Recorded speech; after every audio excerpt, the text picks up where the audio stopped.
Aftab Kamal Pasha is a professor of Middle East Studies at Jawaharlal Nehru University and joins us live from New Delhi. Professor, thank you for your time. So we seem to be at a critical juncture in the Iran nuclear talks. You recently talked about the importance of diplomacy and mutual respect to resolve this issue. What's at stake if diplomacy fails again?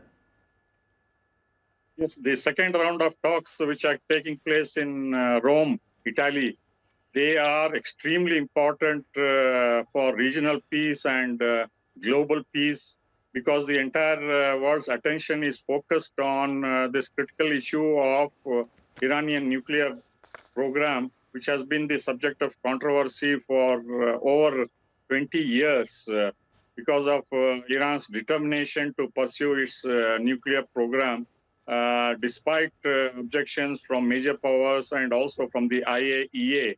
So the previous talks at Muscat made a breakthrough in the sense for the first time Iran agreed to meet Iranian foreign minister and the American representative Steve Witkoff through Omani mediation, which the Iranians had been telling they cannot do it because of the non-reliability of the United States and abrogation of the JCPOA in 2018 by the first Trump administration.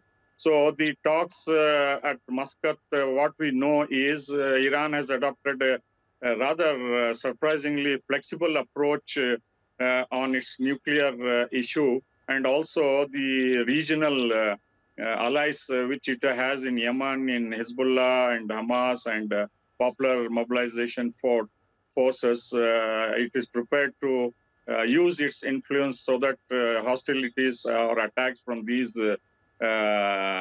allies are stopped against Israel or American interests. So Iranians have shown that flexibility compared with the earlier rigid approach. I think there is room for optimism, and if there is matching flexibility and a good approach from the United States, we are likely to see movement towards an agreement on this contentious issues, which has dodged the entire world, and it makes peace or war, this Rome meeting, very critical.